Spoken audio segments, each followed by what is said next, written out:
Good afternoon everyone once again. We have come to the last part of the pre-tournament press conference of Hero Intercontinental Cup 2018. We welcome Indian coach Mr. Stephen Constantine and captain Mr. Sunil Chhetri. So coach, first time the Hero Intercontinental Cup is going to happen, which is starting tomorrow. So how are you looking forward to the tournament before facing Chinese Taipei in the opener? It's always a great pleasure when the Indian national team is playing. For me, it's a great honour, as always. So looking forward to the games. I think we use these games as preparation for the Asian Cup, which I've said started as soon as we had qualified. So looking forward to playing Gary White and Chinese Taipei. And of course, Kenya and New Zealand will give us different looks, different problems, and we need these games in our development process. Floor is open, please. Last one, Chiranjeev, please. Coach, you said that as you go through the Asian Cup qualifiers, as you get closer to the Asian Cup, the quality of opponent that you face will get increasingly harder so that you can prepare for the tournament. Now that we have seen that some of the teams have not brought their first team to this tournament, do you think that plan is coming to fruition? Look, that's something that we don't control. Kenya, whoever they bring, will be difficult. I've been in Africa for 5-6 years, so I know the quality of their players. And New Zealand have players playing all across Europe. Now, whether they're playing in League One or League Two or in the Championship, it doesn't matter. The quality of those leagues is what you have to look at. We will face good quality players in the Asian Cup. So I don't necessarily think that's a problem. We are using these games to develop, to improve and work on things for the Asian Cup. It's not about FIFA rankings, it's not about I think we need to play national teams, of course, and so we will play to the best of our ability against whoever the coaches of the respective teams put out. We can't do more than that. Next, please. Coach, how has been the preparation different from other times, like for this time, because we are playing Kenya for the first time? So how has been the preparation different? It hasn't. We prepare pretty much the same way for all our opponents in terms of the physical preparation. Now, how we tactically match up is another story. We've watched all three of these teams. We've analysed all three of them. We've broken things down, and we will set out our plans to try and win each of these games before the game. Next. Over. No. Sunil, it's been an intense camp from what we've seen with training a couple of times a day, some pool activities, etc. How are you all feeling physically and preparedness for this tournament? Sure, I think me and the boys feel really good. I think Danny works really hard. There was a mixed bag of players. Some of them who hadn't played for a month. Some of us who had just finished a game in Bangladesh. So I think he had all the data, and he was quite on the point as to who needs what. And I think as we are going to start the tournament tomorrow, we all are most probably on the same page. And as far as desire is concerned, everyone has given the 200%. Coach, you have just added one analyst who is from Norway and another person who is working on the rehabs of the players. So how the addition of these two guys in your contingent has given you more and more advantage before the tournament? Well, we added Joel Carter, who is from Australia, sports science and rehab specialist. He replaces Claudio Altieri, who we had in the previous camp. He works with individual players who are not quite ready, or they have some small injuries. We don't want to put them in with the other guys, obviously, because it's a different level, different pace. He works on certain areas where they can strengthen, improve, which is fantastic. I think the players really enjoy and need those sessions that they have. Klaus Pettersen from Norway, who I've known for a while, is a coach in his own right. He's coached in Norway in second, third division as an assistant. But his main area is match analysis, and we have broken down our opponents. We have had one-on-one with individual players, so we broke ourselves down. How do we do? What do we do? How do we do it? We have video clips from training that we use. We have video clips from games that we look at these video clips to see how we can get better. And I think it's a fantastic addition to the group. And again, I have to thank the AIFF for allowing me to do this, because it costs. But I think in the long run, it's going to be worth it leading up to the Asian Cup.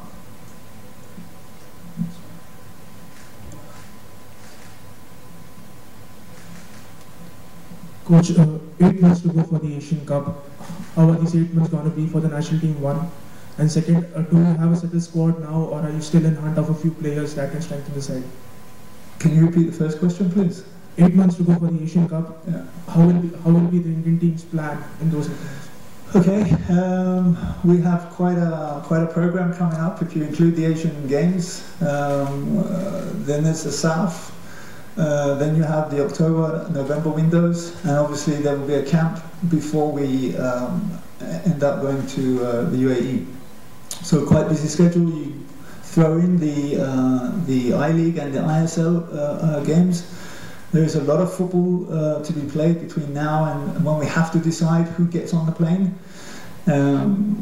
Of course, I am always looking at players who can come in and help us and improve us. We have a relatively young squad. I think 11 of the 23 are under 23. So also looking to the future, but we need the old heads, one of them sitting next to me, to be able to lead, guide, and mentor these young players. It's not easy. So we have a full schedule. I hope by the time we get to November that we are injury free, and we make India proud. Sunil, you are standing at a crucial juncture of your career. So, how has been that long journey for you so far? Playing 98 games, scoring 56 goals for the national team. So, how has been the journey since the debut against Pakistan? It's been an absolute honor to play for my country. To have been fortunate to score that many goals. Just because of everyone involved with all the games, the coaches, the players, the massios, the physios, the ball boys, everyone that I've been involved with. Because of all of them, I've been able to continue till now, and it stays the same. And as far as my mantra is concerned, I love playing for my country. There is no other feeling than this. It's unparalleled, and I enjoy doing it, and I'll give my best till the time I can, and that's it. Sunil, it's been a long season for Bengaluru, the AFC Cup, the Super Cup, and the ISL. And there are quite a few players from the club in the camp. How are you guys feeling physically? No, I'm feeling fine. Playing matches is something where you don't get mentally bogged down. So there's an opportunity to play a game, you always feel good. We came over here on the 18th, we played on the 16th.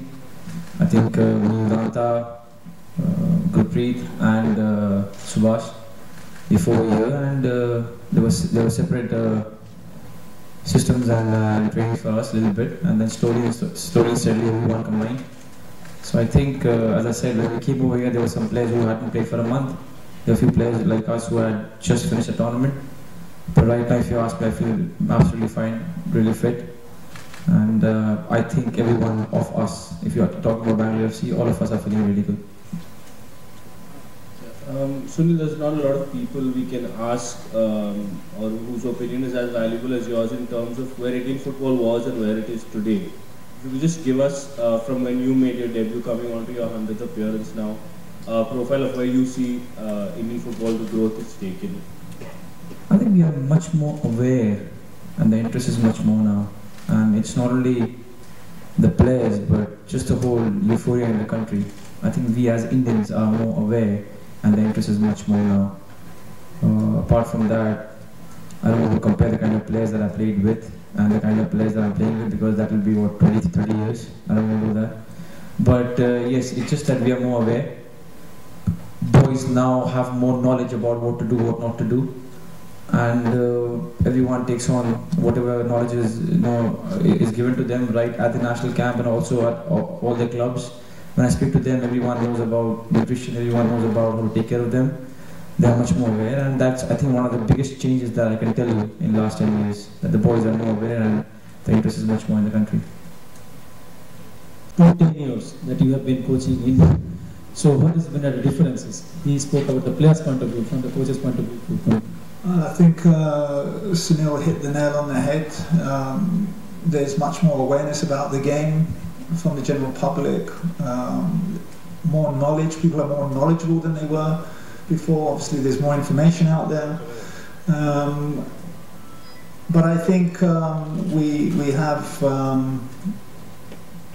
the last 4 years we have gone to a new level, and we have to continue this. It's not good enough for India to qualify to the Asian Cup once in every 8 or 50 years.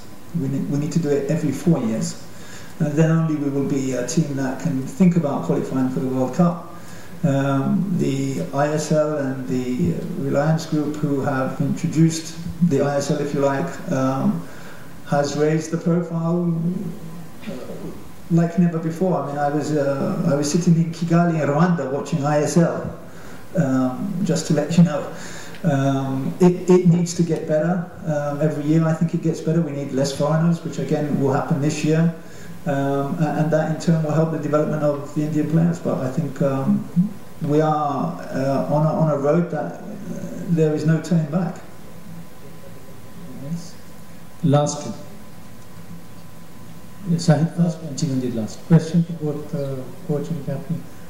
The other teams, they've spoken about how they're looking at India for this tournament as the team to beat, and give their young squad rather a chance to test themselves against the best in this tournament. But for you guys, I mean, is there some pressure of expectation, given that you are the higher ranked team as well, to win this tournament? If you ask them, we boys had a meeting and we definitely want to take the team on a given day. Like, we're just thinking about Chinese Taipei tomorrow, but on our head it's just about the preparation of how we're going to play in UAE also. So what we spoke was just to go there and give our best and to make sure that, you know, we put our best foot forward, because as the gaffer said, that there are a few more places to be grabbed and there are a few new players in our team right now. So the general meeting that we have amongst us players is just to go there and give everything we got. We are going to make some technical errors, we are going to make some normal errors which we do as a players, but as far as desires is concerned, it has to be there. It doesn't matter what happens in the game. Of course, we want to win all the games that we play for our nation, but in this tournament, I think for us as players, just players, the main agenda for us right now is to give everything that we got and to make sure that we raise our bar as far as desires is concerned, because that has to be top notch. Yeah, look, I agree with Sunil. I think it's about performance, it's about work. It doesn't matter who we play, whether they bring this team or that team, whoever's in front of us is the team that we need to beat. We have gone into every single game in my time wanting to win the game. I mean, it doesn't always happen, but it's not through lack of effort and determination from the players. I can tell you that. One of the hardest working teams I've ever been with. So we will go out and we will play. I think the boys, all of the boys now, the boys that are here and the boys that are not here, are thinking, how can I be on that plane? And everything depends on their performances in training and with the national team. So I think Sunil's comments were correct. We're thinking about giving everything we have in every game that we represent India. Captain, you just talked about the enthusiasm and around awareness around Indian football. So there's a fan movement growing around this tournament, and you have fans from Mumbai opening their doors to other fans who are traveling to Mumbai to attend games. Any words for those fans? That, my friend, is absolutely brilliant. I saw it on the internet. Some of them messaged me. I don't know from where they got my number, but it's absolutely brilliant, man. This is something that, well, I've played enough for my nation, and it hasn't happened. There's some 300 traveling fans, and all the 300 ones who are struggling with accommodation or food, whatever. People in Mumbai, the fans in Mumbai are ready to help, which is so good. There's a big platform where they chat, where they have, where they talk about banners and everything, and it's a great movement, man. As a player, when you go to a ground where you know that people want you to succeed and people come to support you, it's an unbelievable feeling, man. It's great. We have that in Bangalore. We are blessed to have that in Bangalore. We have it in Mumbai, and it's so good that not only people from Mumbai who support India, but also from everywhere, they are ready to come, and it's not easy. Some of the boys, some of the lads, they are college-going kids who don't have money. Also, they arrange stuff. They broke their pocket money and stuff, and they come, and I really appreciate it. And I want to thank all of them who are coming, and we'll make sure that we put on a show for them. I'd just like to add, there's only one word to describe that, and that's class. Absolute class. This is for you, Stephen. Back in 2015, you said that your prime target is to get the Indian team into the top 100 nations, FIFA ranked nations. Now that we have achieved that, and we have also managed to get into a relatively favorable draw in Asian Cup. So, okay, what will be your approach from now on? Because we have seen the conscious effort that India has been trying to develop through the FIFA ranking systems. Now, from now on, since you have achieved the target of being within the top 100 nations, what would be your target next? Look, as I said before, the FIFA rankings are somewhat misleading in that there are teams below us who are better than us, and there are teams above us who are not as good as us. It depends on games, where you play, and I wish I had the ability to fix those, but I don't. The purpose of, or the importance given to the FIFA rankings is purely for the draw, for being in the draw. If you are not in a certain place, you have to go in pre-qualifiers. If you are in a certain place, you get direct entry. This is why, or this is the only importance that I give the FIFA rankings, because we need to be at a certain level to be considered for that. So you asked me what my goal is: get out the group. Yes, we are done. Thank you, everyone. Best of luck, coach. Best of luck, Sunil. Just to add to that, today we have the practice session at Mumbai Football Arena at 7 to 8, and first 15 minutes will be open for media. You can come and attend the practice.